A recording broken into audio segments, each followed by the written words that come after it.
Yang membuat saya khawatir karena saya pernah mengalami sendiri bahwa anak-anak sekolah, khususnya usia sekolah tingkat dasar di SD, itu jauh lebih mengikuti apa kata guru dibandingkan dengan kata orang tua. Ini kenyataannya begitu. Apapun yang dikatakan guru atau kepala sekolah itu dianggap kebenaran. Nah, kalau kepala sekolahnya teroris seperti DRS ini, bagaimana kita bisa membayangkan tunas-tunas muda kita terpapar virus yang terinfiltrasi dalam urat nadi pikirannya. Ngeri saya.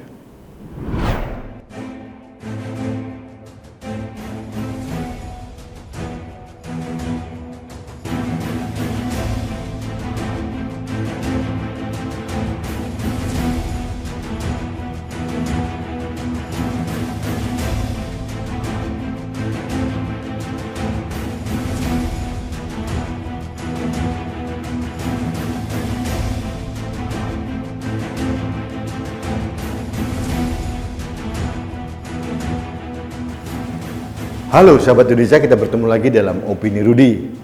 Sahabat Indonesia, saya sedih melihat berita yang sangat mengenaskan. Kejadiannya di Pesawaran, Provinsi Lampung.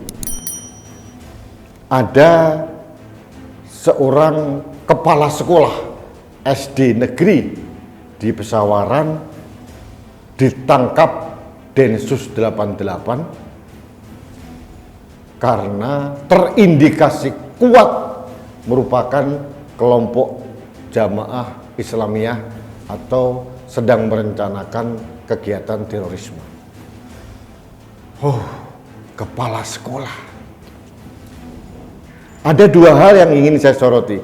Nah, kalau kepala sekolah yang mempunyai kewajiban mendidik anak bangsa, mempunyai kelakuan dan sifat seperti DRS inisialnya ini, apa jadinya dunia pendidikan kita?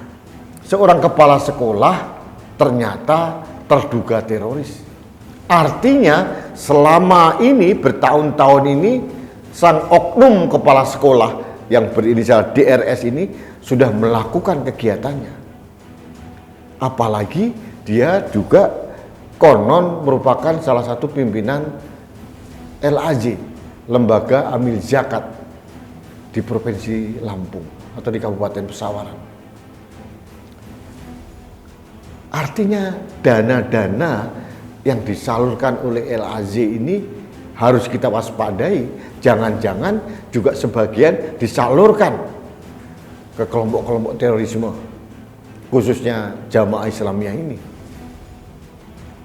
Apalagi kemarin saya juga melihat Densus 88 menangkap salah satu terduga teroris dan di rumahnya ditemukan beberapa kotak amal. Nah, ini harus bahaya. Kita sering melihat di beberapa supermarket kecil ada kotak-kotak amal, kemudian di berbagai warung, restoran ada kotak-kotak amal. Harus hati-hati. Jangan sampai kita yang niatnya membantu kaum duafa ini, ternyata niat kita atau amalan kita tidak sampai karena diselewengkan untuk membiayai kaum teroris. Ini yang bahaya. Sahabat Indonesia, ini teori saya aja. Kalau terorisme ada soft terror dan hard terror, ini istilah saya. Soft terror mungkin dalam bentuk brainwash, dalam bentuk mencuci otak begitu ya. Kalau hard terror mungkin aksi terorisme secara langsung. Nah, polisi dan aparat terkait di Kabupaten Pesawaran harus menelisik apakah si oknum kepala sekolah ini sudah melakukan pencucian otak kepada guru-guru di sekitarnya dan pada murid-murid. Bayangkan, ini tunas-tunas muda bangsa pikirannya disesatkan oleh kepala sekolah. Yang membuat saya khawatir karena saya pernah mengalami sendiri bahwa anak-anak sekolah, khususnya usia sekolah tingkat dasar di SD itu jauh lebih mengikuti apa kata guru dibandingkan dengan kata orang tua. Ini kenyataannya begitu. Apapun yang dikatakan guru atau kepala sekolah itu dianggap kebenaran. Nah, kalau kepala sekolahnya teroris seperti DRS ini, bagaimana kita bisa membayangkan tunas-tunas muda kita terpapar virus yang terinfiltrasi dalam urat nadi pikirannya. Ngeri saya. Sahabat Indonesia, dalam peristiwa ini saya harus memberikan apresiasi dan dukungan kepada Densus 88 yang telah melaksanakan tugasnya dengan baik dan bisa menangkap terduga teroris sebelum melakukan aksi hard terornya. Saya terima kasih kepada Densus 88 yang telah melindungi kenyamanan dan keamanan masyarakat. Ini satu hal yang harus saya berikan apresiasi tinggi kepada Densus 88. Yang ketiga, saya juga harus memberikan tamparan keras ini. Peristiwa-peristiwa penangkapan teroris ini harus kita arahkan pada politikus Gerindra namanya Fadly Zon. Fadly Zon ngotot ingin Densus 88 Polri dibubarkan karena dianggap hanya menyerang kelompok-kelompok Islam. Nah, ini kan ujaran menyesatkan, ujaran yang sifatnya provokatif. Dengan kejadian penangkapan-penangkapan yang dilakukan oleh Densus 88 ini, apa komentar Fadly Zon? Jangan-jangan dia berkomentar Densus 88 melakukan rekayasa Islamofobia begitu.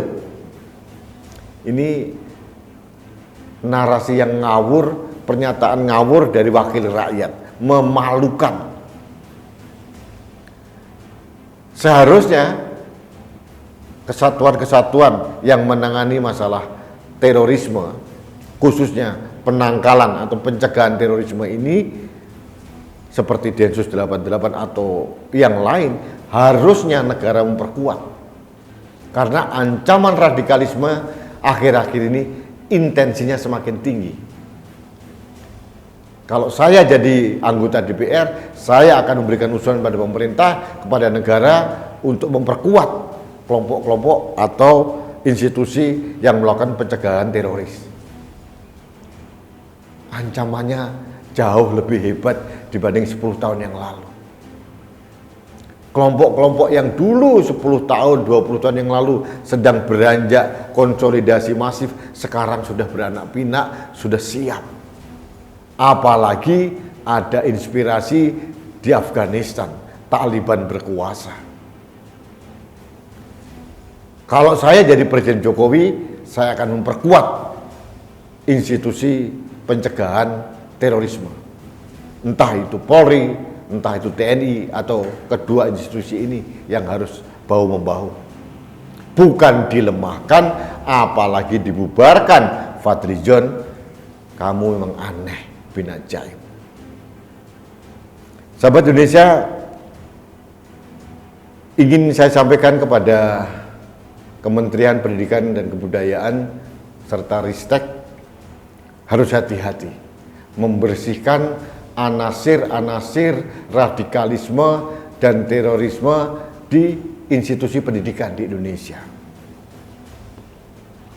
Kalau pembinaan SMP ke bawah, SD dan sebagainya, di bawah wali kota atau bupati, kepala daerah harus mulai bersih-bersih diri, waspada. Juga kepada gubernur yang membawai SMA, harus hati-hati. Kalau seorang guru, apalagi kepala sekolah, sudah terpapar virus terorisme, apa jadinya negeri ini? Ini keprihatinan saya yang sangat-sangat mendalam. Ini bahaya. Apalagi dia mempunyai peran sentral di kelompok Jamaah Islamiyah di Lampung. Bahaya. Kalau para pembantu presiden tidak bertindak tegas, ini alarm. yang harus kita waspadai.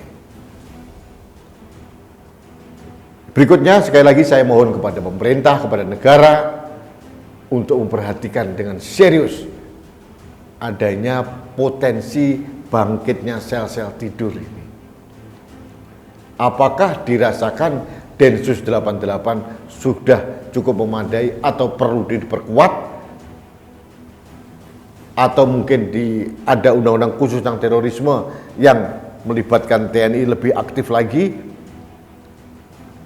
Saya setuju 100%. Karena apa? Karena ini menyangkut rasa aman dan nyaman masyarakat. Kita sebagai rakyat punya hak hidup secara damai di negeri kita sendiri. Jangan sampai kedamaian kita diporak-porandakan oleh kelompok-kelompok kecil yang mempunyai pikiran-pikiran sesat, kelompok-kelompok teroris ini. Ini opini dan saran saya kepada pemerintah, kepada negara, dan sekali lagi saya memberikan apresiasi kepada Densus 88 dari Polri. Mudah-mudahan institusi pencegahan terorisme, penanggulangan terorisme, apapun bentuknya, institusi apapun semakin diperkuat oleh negara. Tidak dilemahkan, apalagi dibubarkan seperti usulan si Fadli Zon. Baik sahabat Indonesia, demikian opini saya terkait ditangkapnya kepala sekolah SD di Kabupaten Pesawaran, Lampung karena dianggap terduga teroris masuk dalam kelompok jemaah Islamiyah. Mudah-mudahan ini menjadi alarm, menjadi penanda pada semua kepala negara, kepada aparat keamanan untuk meningkatkan radar kewaspadaannya.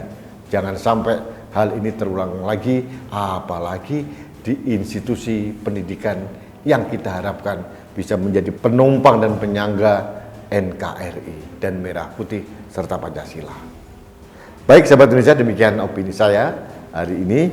Tetap saya menyarankan Anda untuk taat protokol kesehatan, dan saya yakin Anda semua sudah mendapatkan vaksin COVID-19, tapi tetap saja dalam berkegiatan jangan lupa menggunakan masker, karena masker saya melindungi Anda, masker Anda melindungi saya, masker kita melindungi Indonesia.